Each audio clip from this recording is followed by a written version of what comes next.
If you or someone you know is struggling with alcoholism or addiction, do not hesitate to reach out for help. You can find numerous free resources on our website, thebeginagainpodcast.com, and there are tons of resources and support networks available online, in person, or just a phone call away. You don't have to face this challenge alone. Welcome to the Begin Again podcast. I'm your host, Gary Menkes. On the Begin Again podcast, we delve into the inspiring journeys of individuals who have overcome alcoholism and addiction and emerged as true trailblazers in entrepreneurship, business, sports, and beyond. Through authentic, uplifting, and profound conversations with our guests, we aim to shatter the stigma surrounding addiction and demonstrate that recovery can be a catalyst for remarkable success, strength, and resilience. We firmly believe that by listening to these accounts, you will be empowered to unlock your own potential, instigate positive change in your life, and contribute to the creation of a better world. So, get ready to be inspired and embark on your own personal journey of growth with the Begin Again podcast.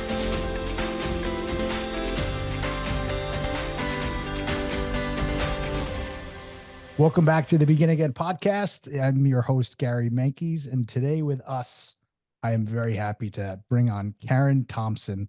We were just talking offline, and she has such an incredible story, and she does so much for so many people as it is. But it all started, I heard her say one day that she owes everything to her sobriety. And we were just talking about where she was almost 20 years ago. And she has an incredible story. Karen, thanks so much for being here. I'm so happy you're here with us. Oh, Gary, thank you so much for this opportunity and for all you do, for everyone in the space. It is honestly the greatest gift and something that, as you mentioned, is literally the most important thing in my life. Yeah. I heard you say that once. I posted on Instagram, and it's totally me too. I owe everything to my sobriety. I've said it, that saying, property of AA or property of my sobriety, like you can put it on everything. And that is certainly goes for me, including my family, which is hard to say, but it's just the truth for me. I wouldn't be sitting here with two beautiful kids and a wife, and if I hadn't gotten sober, none of it would happen. No, absolutely. I remember early on in recovery, maybe 3-4 years in, I got this really hardcore AA sponsor. And I kind of started in NA because it was a little bit cooler and the people were a bit younger at that stage, right? In when I first got sober. And then I worked, I continuously worked the steps. I would do as many steps as I could per month. I think I've probably worked the 12 steps 40, 50 times in total, just over and over again. A lot of people get stuck on 1, 2, and 3, and we call it the 12-step waltz, right? Just 1, 2, 3, 1, 2, 3, and you'd never go past it. But the real change only happens when we get through step 12, where the spiritual awakening happens. Completely. And so constantly working the steps is so important. So I was working the steps with a phenomenal sponsor in NA and absolutely loved it. But I felt like I needed something a little bit more and a little bit more in depth, and that the AA program was where it all started. So I got myself the most hardcore person in the AA meeting that I could find, a lady with, I think at that point she had 40 years recovery. And in South Africa at that point, that was a lot, because the program wasn't, as I was still living in South Africa at that time, the program wasn't as established there as it is in the United States where it started. And so I got myself, she was this German lady. I got her as a sponsor. I was like, hey, would you mind being my sponsor? And she was like, yep, but we're going through the 12 by 12 and we are going to go read the big book over and over again. And we're going to go through it word for word. And that's exactly what we did. And I remember her saying to me every single time we met every single Wednesday at 4 p.m. we met and we did step work. No conversations, no fun chats, no congratulations on anything I'd achieved, nothing, literally going through the 12 steps. And she said to me, Karen, I need you to remember this. This was at the start of everything. Whatever you put before your sobriety, you will lose. That means if you put your family before your sobriety, you will lose that. If you put your job before your sobriety, you will lose that. No matter whatever you put ahead of sobriety, you will lose. And that really stuck in me. And, throughout the years and working the program, I realized that the only reason I have anything in my life right now is because of my sobriety. Not only because I don't drink, but because I choose to work a program. And I think that's the key between people who just don't drink and people who are in sobriety, actively choosing to be sober. It's not just that I'm not drinking or using drugs. It's that I am working a program that is a spiritual program in nature, and it's the 12 steps, and I still have a sponsor, and I have to keep working this program. And that means that I'm constantly growing, evolving, and changing as a person. I love that, everything you just said, because I couldn't agree more on all of it. Sobriety is one thing, like you said, like you stop drinking or you don't do drugs anymore. But, Yeah. it is a spiritual program with Yeah. 100%. And I say this often, like I've been given this gift of an open mind in sobriety. Like I didn't have this open mind where I was, 17 plus years ago. I just had my sick tunnel vision, and this is the way of the world, and this small little, triangle of a world that I had in my mind. And it's completely, none of it is true. And it dawned on me, like, I don't know anything. Like Yeah. I don't know anything. And I say that because, I have a yearn to learn too now. Like that, I'm kind of chuckling at myself because wasn't stuff we talked about, growing up, like, evolving and being, a better person in society and stuff. But, you know, what happens is in the spiritual program, my experience is, it's a complete transformation. It's a complete, it's a never ending sort of personal growth, path that we're on now. And you just articulated it so perfectly. Yeah, because life's freaking hard, like no Hmm. joke, right? And I think one of the misconceptions that I came into recovery with is that once I stopped using and once I stopped drinking, my life would be easier, but it wasn't, and it isn't. Like Mhm. life, especially this last year, has thrown some curveballs at me that have been so intense. Like this last year has been the hardest year of my entire life. It was harder than getting sober. It was harder than anything. But I can tell you that the gift that I have because of sobriety is that I don't have to drink and I don't have to use in order to get through these very difficult feelings and circumstances that I am confronted with, and that I have faith Yeah. that whatever's happening now will pass if I keep doing the next right thing. You're right. Life is tough, but we don't have to drink for it. But what you said before too is that, and that amazing spot. I love.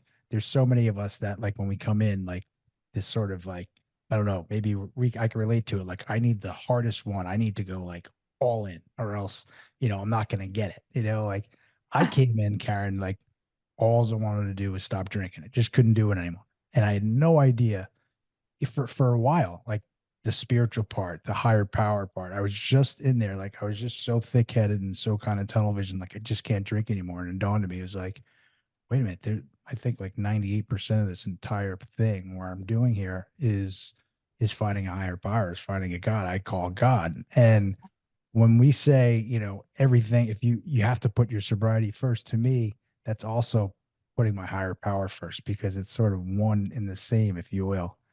But, I mentioned offline, or maybe at the beginning, I heard your first sort of diary on the podcast that you used to have, and it was so touching and vulnerable, but I can relate to every single word of it. I'd love to hear if you can bring us back to where you were, 19 and a half years ago, a little more, a little longer than that, if you will. Yeah, absolutely. Was it that letter that I wrote to myself? Yeah, you were a journal. I mean, I guess you've been journaling your whole life, you had said, and you had this journal entry that you shared on your podcast, the solo podcast. It was just you speaking, and I listened to it a few times because, like I said, I related to all of it. And sometimes, even though I was in it, and I sometimes can't articulate it that deeply, or maybe I just haven't like set it aside in a long time. I share at meetings and things, but it was so touching, and it was so open and vulnerable. And, you articulated how, where you were, and the disease and the darkness, and how you felt about yourself. And Give me a moment while I find yeah, um, that letter, because I remember, I mean, I obviously clearly remember reading this to myself. Um, it was, yeah, it was, I have been journaling my entire life. yeah, And I think the biggest thing for me is that, you know, I think the biggest, when I look back at that time, right, like I will never ever forget, and this stays so clear in my mind, always. Like, I will never forget that moment Mm. in time where I had been on a very heavy bender the night before, Mhm. drinking, using, hanging out with people that I thought were good people. You know, they were very famous, well-known people. They were beautiful. Like, they were everything that I looked at externally, and I thought, I want to be like these people. Right. But I still felt so empty and alone and lost. And I was in this place where externally, I think my life looked great. Mm. You know, if you had to, we didn't really have Instagram at that time, but if I had to post my life online at that moment in time, you would never have guessed that I was in this intense emotional pain, that there was this hole in my soul that I was trying so hard to fill with external substances, whether it was drugs, alcohol, people, relationships, sex, like anything. I was looking for an external solution to this internal problem. And I think what I realized that moment when I woke up that day, and I walked to the bathroom and I was drinking water from the tap because I was so hungover and dehydrated. And I remember like looking up at myself in the mirror, and I didn't recognize this person who was staring back at me. Mm. I was looking into this like vast, dark emptiness. Yeah. And it was like my life flashed before my eyes, and I realized that I was 24 years old and I had nothing to show for myself. I had these dreams of becoming a really highly acclaimed neurosurgeon. My grandfather had done the first heart transplant in South Africa, and I came from an incredibly successful family. And I literally had every resource available to me to become very successful, very accomplished. I was always very smart in school. I was very good at pretty much anything I tried doing. And yet here I was at the age of 24, like standing in what felt like a field of broken dreams and empty promises and broken relationships and missed opportunities and disappointments. Mm. And as I looked at myself, I realized that the biggest disappointment was not what I was to anybody else, but the biggest disappointment was that I was to myself. Mm. And I didn't know at that moment if I wanted to continue living. Yeah. I didn't know if life was worth living, because this internal darkness, this hole in my soul was so big that I felt that it was going to engulf me, and that the only way I could see out was taking my own life. Mm. And I'm petrified of dying, or I was petrified of dying. I was petrified of leaving this earth, this darkness, which was constantly what I was faced with every single moment of the day. And as I looked at myself, I was like, what the fuck? Excuse Mm. my language. Like, Okay. what is going on here? You know, what am I going to do? Like, and in that moment, I had to make a choice. Was I going to choose life? Was I going to choose to fight for my passion and my purpose every single day, no matter how hard it got? Or was I going to take my own life? And I decided in that moment that I was going to do whatever it took, every single moment of every single day, to fight for my life, because Mm. I decided that I was worth it. And that was the moment that my recovery journey started. And I had the great honor and privilege of being able to go to treatment, you know, to a 12-step program for 9 months. Like, I was so Yeah. lost, Gary. Like, I had no idea who I was. Nothing. I didn't know what color I liked. I didn't know what food I enjoyed. I didn't know what music I was into. I was the most lost soul you've ever come across. I was Mm. literally a shell of a person stuck in, like, a 24-year-old stuck in like a 12-year-old's body. Yeah. And it was then in that process that I started my journey into recovery. That's amazing. I knew you had said you went away for 9 months. You were away from home, correct? For a whole Yeah, 9 months. I mean, 9 months. as you're saying it though, I'm still taken back to have at that age, because 24, you're a young girl still, to have that self-awareness though, to have, you look yourself in the mirror. It's kind of laugh. My mother-in-law, she's a civilian. She's not one of us.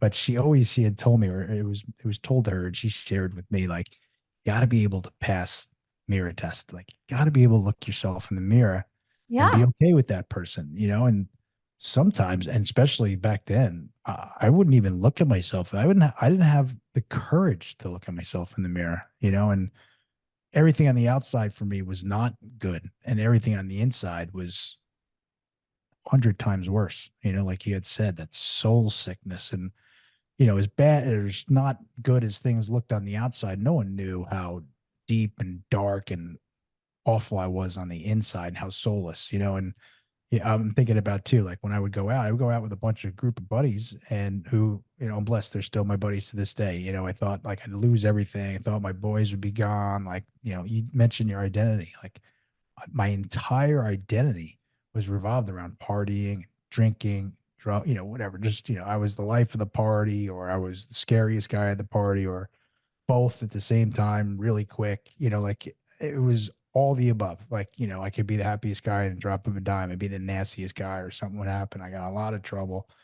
So, but it was my identity. And, when I was giving that similar moment to you, which I can't really articulate other than having the higher power enter, when I just didn't want to do it anymore. Like I didn't want to do it anymore. And I had tried the first time, you're young. That's what I was saying. You were 24. I was 26 when I went to rehab, but my sober date, I was 31. So I was 4 years in and out. And that's a tough place to be too, just like all the sayings, a belly full of booze and a mind full of sobriety is a really difficult place to be. And it's a battle. And I did that battle for, 4+ years. And on my sobriety, May 13th, 2006, like, I don't know what changed. Something changed. And I just didn't want to do it anymore.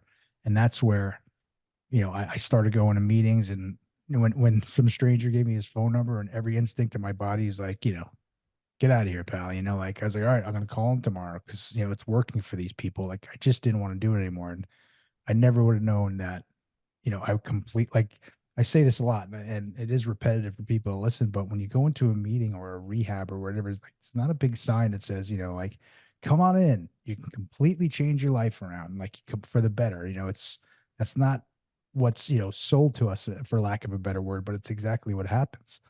And so you Yeah. have this moment, and, you realize too, which I think, again, for a young girl, to have that self-awareness, and then to even know that, and you go away for 9 months, you see, when you do something, you go all in. There's no in between with Karen.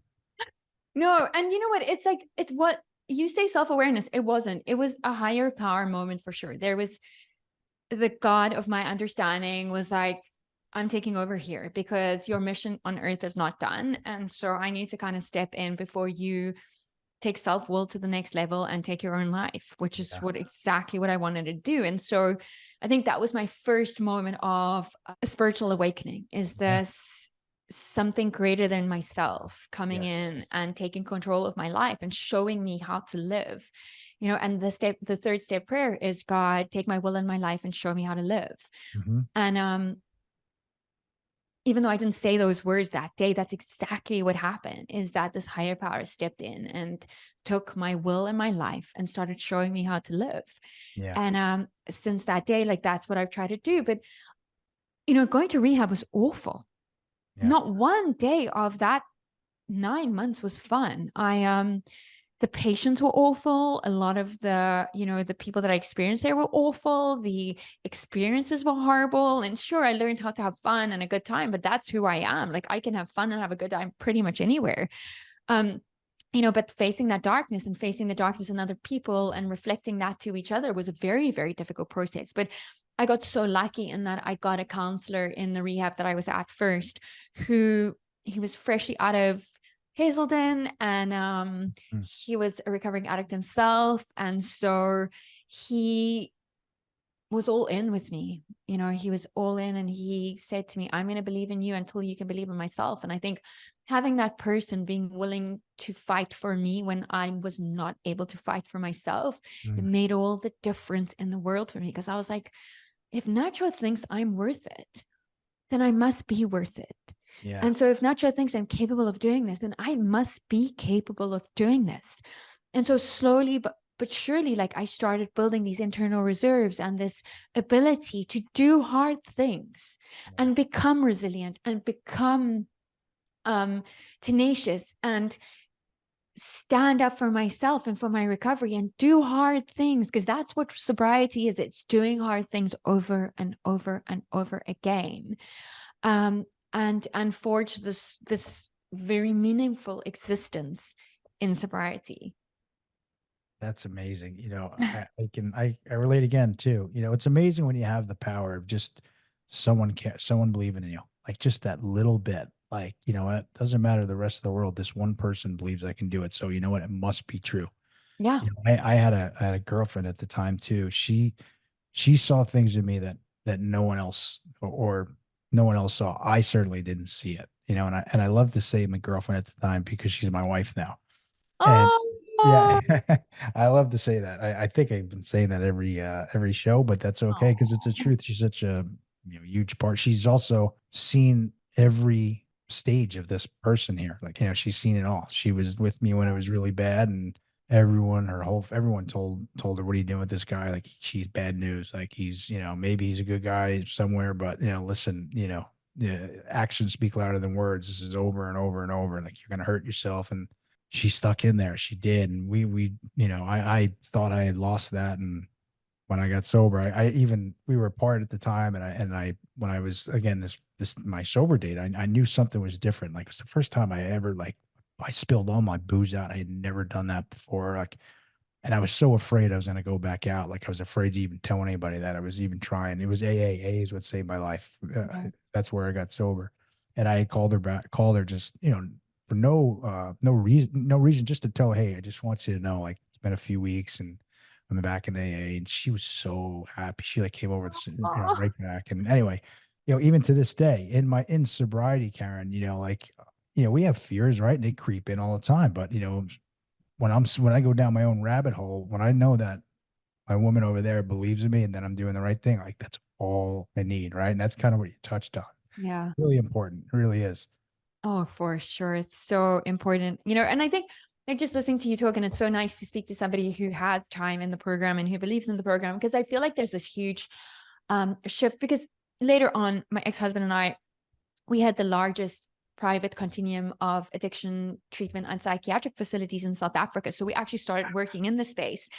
And there was this move to this like harm reduction model, and just using a little bit less or drinking a little bit less. And I think it was, in my opinion, an aim to just get more people into treatment to try and make more money off them. Mhm. Because to tell somebody to completely stop and be abstinent and work a program is way harder than telling them harm reduction, right? And telling them it's okay to have wine, just try have one glass. Now, if you are a real alcoholic or an addict, I don't believe that that's the case, and maybe I could do it now, but you know what? I'm not willing to take that risk, Oh, no. because the life I'm I have is beyond my wildest expectations, no matter how hard it gets. 100%. You and me both. Yeah. And I'm in the same camp. Like, if someone told me, oh, try one beer, like, forget it. Like, Really? I'm a sick alcoholic. Like, do I need to, look at some of my track record? Like, again, AA is where I got sober. I do believe there's more than one way to get here. I don't care how you get here, but I'm with you 100% on this, kind of go easy, try one glass of wine. Like, that's fine. That's just not my Yeah. community, if you will. That's not what this is. This is not what No. this is completely changing your life. This is finding a way to live for sure. Not like, hey, go easy on your, I don't even go down those No. paths, if And you here's the will. thing, Gary, I've had such privilege in working with some of the world's most phenomenal human beings, like the game changers, right? Like, not like Mhm. in the space of health and wellness. And I can tell you that very few of them drink. And I can tell you that 99% of them never do a drug, right? Right. And so this is not something that makes people successful or is conducive to being operating at a very high level. If I look at mindset as well, they are hell bent on doing the very best for themselves, optimizing every routine, optimizing their mindset, optimizing the way that they eat. And alcohol and drugs play no part in that, right? Right. So Right. if you really are ambitious, if you really are passionate, I can't point out one person that I greatly admire, that I want to be like, that drinks or does drugs. 100%. I mean, especially does drugs. Yes, I know there is people out there that can kind of drink normally. Kind of laughing, but I never thought of it, never articulated like all the people that I look up to. But you talk about mindset. That's a topic that I can talk about Yeah. all day long. Like I love talking about mindset of a champion, the mindset of a winner, if you will, a mindset of, someone that's overcome something and has made something of themselves. And I was on another podcast, the Pain, I think it's Pain No Profit podcast. Great group of guys. I mean, awesome two guys, Jason LaChance and Flint Anderson. And he was saying, in the rooms in recovery is some of the strongest minded people that he's ever met in his life. And when he was saying that, I was like, of course it is, because we've all been through hell and we've come back Hell. from it, all of it, or we've kept, even if we're in hell, we kept going even lower or worse, but we came back from it, and I'm one of them. I know you're one of them. And so when he was saying that, I was like, of course it's in these rooms, right? Of course it is. And Yeah. yes, some of my best friends and people I admire.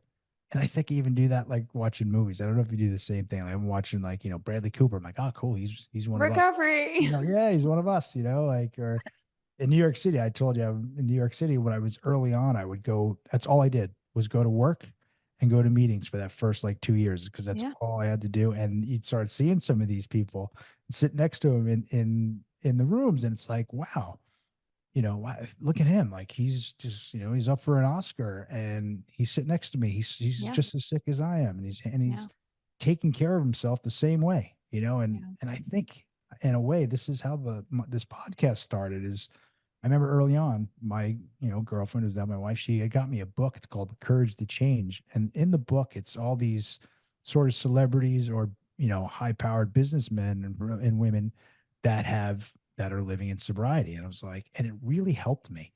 And here I am, 17 plus years, and it dawned, like I don't know where a podcast even came from. Like it wasn't like one day I'm gonna have a podcast. It just came from I wanted to help people maybe at that Yeah. scale. Yeah. And I think that was part of it, that book too. It's so funny. I got to mention that to her. That book's a big part of this podcast because, when I heard about those people that were sober, it helped me. It did help me. And, just Absolutely. now, like we said before earlier, you hear these amazing comeback stories and people completely changing their lives, in these meetings. And it's like, more than 30 or 20 people in this room should hear this, because there could be someone out there like I was 18 years ago and needed to hear it. Absolutely. Absolutely. Yeah. And it's just that thing about courage, right? Courage isn't just doing something. Courage doesn't mean that we don't have fear. Courage means that we're doing something despite the fear. And I think that's Absolutely. what sets so many people apart is this, like, we all have fears, right? We have fears of being successful. We have fear of being rejected. We have so many fears, but it's this courage that we have. And this courage that I've learned through the 12 steps is doing hard things Yeah. despite my fear, despite the outcome, just putting in the action and trusting that whatever is meant to happen will be. And yeah, No, I love that. And you're right about exactly what you said about courage, right? I'm speaking for myself. Like I'm going to always, the fears are, I've come to the realization, like I'll always have a fear creep in, like, or maybe even more creep in, but the courage is to say, yeah, all right, this is uncomfortable, but I'm going to go ahead and I'm going to go do it. Whether that's a conversation or that's anything, right? Starting a business, whatever it may be, anything. anything, but what I've learned is anything is possible as long as I am in recovery, as long as I am sober, anything is possible. If I go out, everything is possible, everything bad is possible, and it's going to be really fast, and I say this often. I don't know what, if I did, talk about fears, I have one healthy fear, and that is to go back out, because I don't know if I have Relapsing. enough recovery. Like, I don't know if I can make it back here. And now there's way too many important people counting on this person. I say this too a lot, Karen. Like, forget about like what would happen if I took a drink. Like my 10 and 9-year old daughter and son, like my aura and my energy would immediately change if I had alcohol in this body, and they would sense it and they would see it and they would probably be filled with fear. Mhm. And, that's another topic we could probably talk about so much, is childhood trauma. And it's a topic I didn't even know about until in recovery. I didn't even know what the word meant, childhood trauma, but we can go on for that. But I want to hear more about you. So I didn't realize that you had this big treatment center too. Yeah, we had it was called Harmony Addictions Clinic, and it was the largest private continuum of care in South Africa at the time. And my Amazing. ex-husband and I built it up from scratch with no money, nothing, not a cent, just like this passion to change people and help people. And our motto was driven by excellence, motivated by love. And it was, it's a lesson that's always been with me. Like whatever I do needs to be motivated by love. Yeah. And so I've always been like that. I think growing up in the family that I grew up in, with my grandfather doing this first heart transplant, my gran was sewing the heart valves. I always have grown up in a family where this concept of helping other people, stopping suffering, ending suffering. So this was physical suffering that they were ending, right? And emotional suffering when it comes to families. But it's been the core of who I am and what I do and what drives me in life. And so when I identified my own suffering and managed to get into recovery, like this internal suffering, like the only thing I want to do is help people to stop suffering. Because my grandfather has this quote, and I can't remember it exactly, but it's something about suffering being optional, right? It's Mm. suffering being optional because we can shift our mindset, we can shift our narrative, and we can change something that seems like a bad situation, us being a victim, into something positive. And how do we do that? We do that by getting into recovery. We do that by learning how to work the spiritual principles and basing our life on that. And a big part of opening these treatment centers was that the treatment options in South Africa weren't fantastic. And a Mhm. lot of it was just, you come in, you do the first 3 steps, and then you go out and hopefully you stay clean and you detox, and it's almost like a little break. And I Yeah. think my ex-husband at the time had like 5 years on me, so he was 5 years longer, and he really was the one that was like a step Nazi, like a 12-step Nazi. They call them the 12-step Nazis. Like, you over and over again, and it's the truth. Like, it works. It's been proven to work so many times. Yeah. And so we had this treatment center, and then through working with facilities in the United States, we discovered that the underlying role of trauma Mm. is where it's at. And if we don't address underlying childhood trauma, nothing is ever really going to change. Right. And so we can get past the fluffy stuff of why you drink, your mother irritates you, whatever, it doesn't matter. None of that stuff is relevant. It all comes back to us. Mm. And where it started in childhood, right? That creates these triggers, that creates us, that makes us feel out of control and powerless. And that's when we reach for this external solution to this internal problem. So we developed a phenomenal trauma program, and that really was the core of the treatment that we did. And from there, I started doing work in sugar addiction, and started one of the world's first sugar and carb addiction inpatient programs in 2014. Because I saw people coming in, and I'm sure you've seen this as well. Like, people come in the first year and they're like super thin, emaciated, unhealthy, whatever. And then a year later, they're still sober, but they have doubled and tripled in size, right? Because they're switching their addiction from one addiction to another. And like, why not? A great substance that's legal is sugar. I mean, alcohol digests to sugar in the body. Like, it's the same thing. It just doesn't Yeah. make you feel out of, like out of your mind. And so we started the sugar addiction inpatient program, and that's really what, and then I was asked to write a book on sugar addiction, and I did that, and it became a bestseller in South Africa. It was published in the UK, became a bestseller there. And then I was asked to speak at conferences around the world. And it was when I was at a conference in San Diego that a guy came up to me afterwards, and he was like, I loved your talk, and I was like, oh, cool. Yeah, thanks. What do you do? And he was like, well, my name's Greg Glassman, and I'm the founder of CrossFit. And I was like, oh, whatever. Because he didn't really look like, you know what I mean, what I thought the founder of CrossFit would be. And I was doing CrossFit in South Africa, but being in South Africa, we didn't have access to ESPN. I didn't know that the CrossFit Games existed. I didn't know anything. I thought it was just another sport. And so I texted my brother. I was like, this is dude. And he claims he started CrossFit. But, with my grandfather, everyone claimed to have done the heart transplant with him. So I was always Mm. super skeptical. And my brother's like, no, he really is legit. So Greg and I became really good friends. And my ex and I were going to move to Palm Springs to set up this sugar addiction obesity treatment center, because there's a phenomenal treatment community here. Betty Ford's here. Various treatment centers are here. A friend of ours, Ken Seeley, who has a program called Intervention 911. He was here, and he was going to partner with us on it. And one of the main reasons we were leaving South Africa was that the crime and violence was getting incredibly bad. And we have two boys who at that stage was like 6 and 8, and we wanted to give them a better chance at life.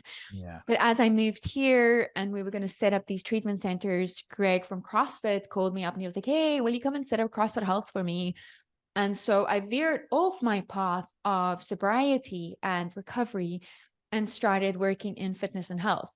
Yeah. And I think that was like a 6-7 year cycle that's coming to an end. And I'm moving more back into what I'm truly passionate about, which is recovery, sobriety, like really understanding who we are at our core and how amazing addicts and alcoholics are. Like if I look at the behaviors that I engaged in to get my drug of choice, and I take that tenacity, that drive, that problem solving, and I turn it into something positive, like the world is my oyster, It right? really is. It's 100%. phenomenal. It is. It really Yeah. is. I didn't know you were coming back into this. I'm so glad Yeah. we're speaking because I do see you on a mission to, on the sugar-free revolution, and it's incredible, and like we said offline, everything you do is clear, is full-blown pedal to the metal, Ah, full of awesome addict. love and passion. No, love and passion. Right. So, No, all but right. also the beautiful part of being an addict, right, is to have that drive and to have that passion, because I know so many people who don't have it. Yeah, I think it's what I had said too. Sobriety was given to me. Like, I'm convinced that like my higher power gave it to me, but I stayed in here and I made it my life, right? And it's first. So I know I can accomplish anything. Like I just said, like I know I can accomplish anything. And I'm one of the driven people too. Like I'm kind of like, it's almost an ignorance, if you will, like this, like the podcast, like my wife's heard every single like wacky idea in the past like 20 years. So she's like, oh, okay. And then I was like, how am I going to tell her I'm starting a podcast? And it's a podcast on sobriety. I'm going to be telling everything, share, I didn't have anything. I didn't care about social media or anything. The last thing I wanted to do is be in front of a camera and sharing my story, but it was there was a higher purpose really quickly. I wrote this mission statement, Karen, and it was like, I'm no English major. It was the best, like, paragraph I ever wrote. And I shared it with her. And she's like, all right, you need to stop every other idea, stop it all. And this is you. Like, this is who you are. Oh, She's like, you're going to be great at it. Like, go ahead, all in. So my point is with the driven people, like, and I did, I just, without having a clue about any of this stuff, it just on the fly, right? We just do it. And yeah. you're right. When I think about the stuff that I used to pull to go score, or if it was a Sunday and all the liquor stores were closed, like what I would do, Yeah. and I always got it done no Yeah. matter what. So Totally. that's a great lesson too. Like I'm gonna remember that one because I could always get that done. So if I flip it over, right, there's Yeah. nothing. You said it yourself. The world's your oyster. And Yeah. on the same sort of topic, I had this sort of like epiphany. I had gotten a lot of trouble when I was younger, like 16, bad trouble, bad stuff. And it was always shame and it was always full of shame. And I had this epiphany recently, like around this podcast. I'm like, you know what? Every bad place that I put myself in or things that had happened to me, I'm going to flip it on its head and I'm going to make it a positive. So, if I share that I was 16 and I assaulted a police officer and I woke up Thanksgiving morning, arrested for first degree assault of, breaking a police officer's nose, like I used to be afraid of that story, like people hearing it, even though everyone kind of knew it, but I don't want everyone to know. Now it's like it could help someone. It might be able to help a 16-year-old kid or a young person not have to go through that, and so this epiphany, and I think it's under the same umbrella as what you're saying. Like, we can get anything when we were out there, and there's nothing stopping us at all. Nothing. If we take that energy and put it Yeah. into a positive, the world's our oyster. There's nothing that we can't do. Absolutely. Absolutely. And it's, I think one of the scariest things for me in recovery has always been this concept of being seen, right? And I think one of the things that I wanted most in my entire life was to be seen and, using and acting out because I was so desperate to be seen, but I didn't know how to ask to be seen. Mm. But then it's also kind of like this other side where I am very shy and I've had to work really hard on not being super shy and super introverted. But this this desire to be seen. And I think in that letter that you originally heard me talk about, like one of the things that I talk about at the end there was I always felt in my active addiction that, just very low self-esteem, that I wasn't good enough, that I wasn't worthy, that I didn't deserve anything. Like I've always had these overarching core beliefs that I act according to. And that day that I decided to choose recovery, I had to ask myself some questions. And so much of my addiction, and I wrote this, was that I had made myself invisible. And it was a surreal moment as my life flashed before my eyes. What had happened to that little girl who had so many hopes and dreams, who had the world at her feet and the wind beneath her wings? When did I choose to give up on myself? Could I identify the moment I chose to abandon myself and everything I'd ever wished for? I broke my own heart that morning, searching for meaning in the empty brown eyes staring back at me, and the truth hit me hard. I realized that my external search for happiness, belonging, and purpose had left me completely shattered, broken, battered, and bruised, and that the person responsible for this abuse was me, the one staring back at myself from the mirror. And I'll never forget that moment, the moment where I thought all hope was lost, the moment I stood looking at myself, deciding whether or not I was going to live or I was going to die. And I came so close to taking my life that day, September 12th, 2004. 3 days later, here I am sitting on a metal bed with scratchy white sheets in a psychiatric facility, waiting for a bed to open at the rehab next door. I'm petrified. I'm alone. I'm empty. I don't know much, but what I do know is my name is Karen. I'm an alcoholic, addict, anorexic, bulimic. I'm lost. I'm alone, and I need help. Please don't erase me. I need you to see me so that I can see myself.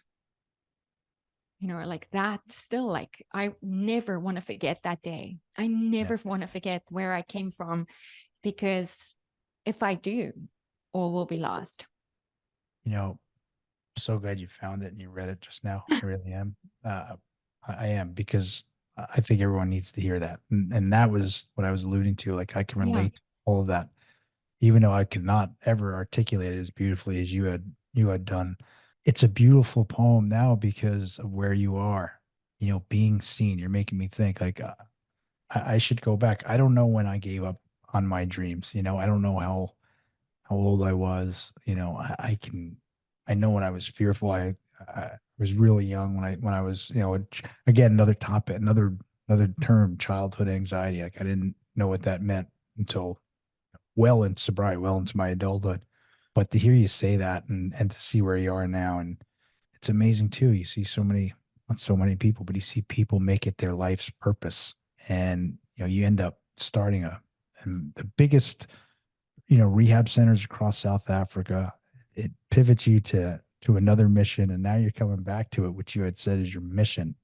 And so tell us about that. What's on the horizon for you? I just quickly want to say something about being in sobriety and being in recovery. I think there's still a lot of like misconception and people looking down on people like us who choose not to drink and choose not to use. I honestly think it's the most badass thing any single person can do. If I just don't drink today, that in itself is fucking amazing. And so any person out there who is just not drinking or using today, that is way more than 99% of the population can achieve, right? And the other thing is like being in recovery and being in sobriety is hard work. Every single day, we have to make this choice to be a better version of ourselves. And I can tell you that most people don't ever do that. Yes. Most people just go ahead and live their life. It is way more hard to put in this work than it is to just sit back and make excuses. We no longer have this option to make excuses. We choose to do really difficult things every single day. Do you know this poem by Marianne Williamson called Our Deepest Fear? I might actually. Okay, wait, I'm going to read it to you because this to me sums up sobriety and recovery perfectly. So Marianne Williamson is in recovery herself, and she talks about it openly. And she says, our deepest fear is not that we are inadequate. Our deepest fear is that we are powerful beyond measure. It is our light, not our darkness that most frightens us. We ask ourselves, who am I to be brilliant, gorgeous, talented, fabulous? Actually, who are you not to be? You are a child of God. Your playing small does not serve the world. There's nothing enlightening about shrinking so that other people won't feel insecure around you. We are all meant to shine as children do. We are born to make manifest the glory of God that is within us. Mm. It's not just in some of us, it is in everyone. And as we let our own light shine, we unconsciously give other people permission to do the same. As we are liberated from our own fear, our presence automatically liberates others. And that to me is sobriety. That's amazing. And I do know the poem. In fact, I think I have Right? it on my phone somewhere, but still that's sobriety. It is. I think more Yeah. people need to hear it. But I'm still going back to how you just told, which everyone honestly, Karen, needs to hear. Like, if you didn't drink today, you're a fucking badass. You're a rock Fucking star, like right on. amazing. Seriously. And that's what I think more people need to hear about. And Yeah, when you're talking about people looking at, there, yes, there's still that stigma, right? There's still the stigma, but of course. but the truth is, fuck the stigma, right? You know what's cool? You're a fucking rock star if you didn't drink today or do drugs today. You know what? Hang on here. One day at a time. You're a rock star. And you know what? I have a family anywhere I choose to go in the world. I've been to Vietnam, I've been to Thailand, I've been to South America. And I'm mentioning only the non-English speaking countries. And I can walk into an AA meeting in any city of the world and be hugged, be fed, be given coffee, be made to feel like I belong. When Amazing, I right? felt my entire life that I didn't belong in any room at any moment in any time. And that is the most beautiful thing. That sense of community, that sense of belonging, that sense of somebody else believing in me, regardless of what they know about me, right? That feeling welcome, feeling protected, feeling safe. Like I have a family of people who share the same values of me, who deeply and truly care about me, no Yeah. matter where I go. Well, you're talking about the insides, and all roads lead to I suck. Like I had zero self-esteem. I had zero confidence, but I would put on this fake bravado that people like when I had told people in sobriety later, like, really, you have fears. I never would have known that of you. And the truth is, because it was all bullshit. It was all, it was all masked. And yes, the booze is what, made me feel better for the moment, even though I was a fraud. I was a soulless fraud, going nowhere, like you had said. And you talked about, helping others. And it's all about service, right? It's Right? service to others. Yeah. Beautiful, what a beautiful place to be if you like I start my day in prayer every single morning on my Yeah. knees, and it's prayers of gratitude. I say my prayers, I say my Our Father, I say my 7-step prayer, but they're also prayers of gratitude, Karen. Like, thank you for this. Thank you for giving me the gift of sobriety. Please give me the gift of sobriety today. I say that still because that's what I started early on. Someone said, pray tomorrow morning that you don't drink. And if you don't drink today, pray at the, thank him at the end of the day. And I did that the first day and I went, holy shit, I didn't drink today. Maybe that worked. Yeah. And I did it again the next day, and I've kept it with me. I still use it, and that's how I end my day. But my prayers also are in gratitude. Thank you for my family. Thank you for this day.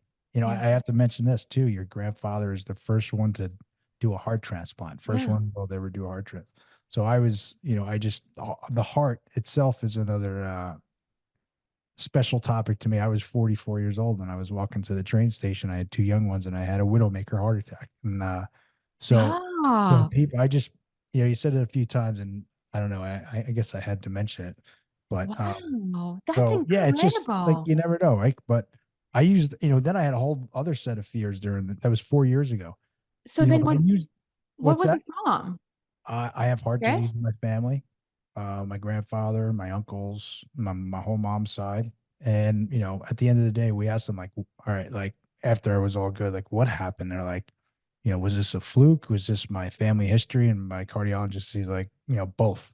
He said to me, Gary, I could have seen you yesterday and I would have told you you're a bull, go run a marathon. He's like, but today now you're not a bull now. It's like, And if you look what a widowmaker is, which I'm sure you know because your grandfather, widowmaker is it's a Yeah. scary thing. So, Okay. but anyway, that's Well, I'm another so topic. glad you're okay. Yeah, no, me too. So my point is there's different, levels of gratitude. So like when I say like, thank you for this day, like, I mean it, but my point is even bringing all this up and kind of tagging along with what you're saying is, if we start our day, if we're here, there's people that just want to serve and help one person today. That's part of my prayers. Like, God, let me help one person today. If that happens, that's a good thing. And that's where the mantra of this show Yeah. came from. Like, let's, and I know you're going to help more than one person, and I say that, I want to scale this. I want I want this to go big, and it's going to go big. But if we just help one person today, that's a beautiful day.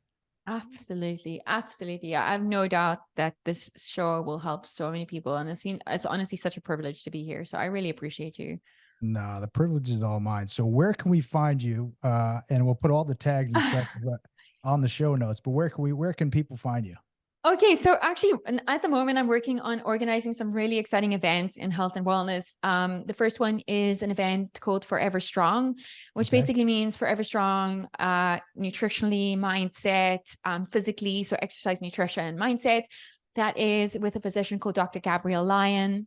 That is going to be in Austin, Texas next year, January 13th. And the speakers are phenomenal, literally the game changers in this world right now. So check that out, foreverstrongsummit.com. And then the next one that I'm working on is a CrossFit for Health conference, and that is going to be February 3rd, also in Austin, Texas. I'm not in Austin. I don't know why I decided on Austin, but everything's always in Austin for some reason. I know, right? Well, I think all the big health stuff's happening there. Yeah. And then personally find me on Instagram at Sugar Free Revolution. So at Sugar Free Revolution. And then, I need to work on my own website and on my own stuff, but I am trying to give myself some grace in life. This year has kicked my ass like nothing ever has. And I am just starting to build myself up. I'm starting to find my passion and my purpose again. I'm making my own comeback again for the 10th time in my life, right? Love it. And it's okay to begin again.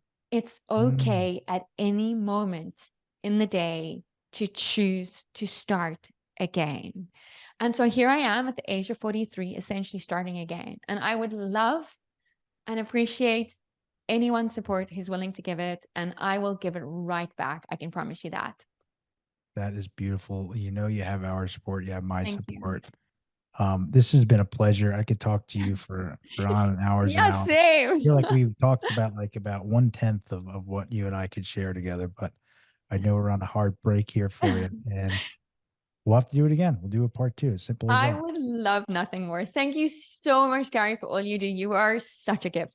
No, right back. Karen, thank you for, I think the theme is the theme for today. There's so many themes, but if you didn't drink today, you're a badass. Karen told you. I applaud you big time. Yeah, for sure. Absolutely. Well, thanks so much for coming on, Karen. It's been a pleasure. I look forward to following you and everyone. We'll put all of her details in the show notes and go support her. And we'll have you back on soon. Thank you so much. Take care. You too.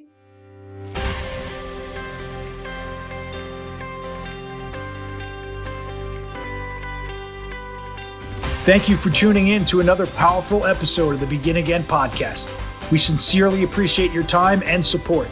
We hope that today's conversation has ignited a spark within you, affirming that recovery is not only attainable, but can also be a wellspring of strength and resilience. Our ultimate goal is to make a difference in someone's life every single day. By sharing these stories of redemption, we strive to empower you and inspire you to unlock your fullest potential, facilitate positive transformations, and contribute to creating a better future for yourself, for your loved ones, and the world at large. If you know someone who could benefit from listening to our show, please share it with them. And if you resonate with our mission and feel compelled to do so, we would greatly appreciate your support through a 5-star review, following us on Instagram, and subscribing to our YouTube channel, The Begin Again Podcast. The more positive reviews we receive and the wider our message spreads, the greater our collective ability to help others realize that change is possible in their own lives. Thank you once again for being a part of our community. May you be blessed on your own journey of personal growth and transformation.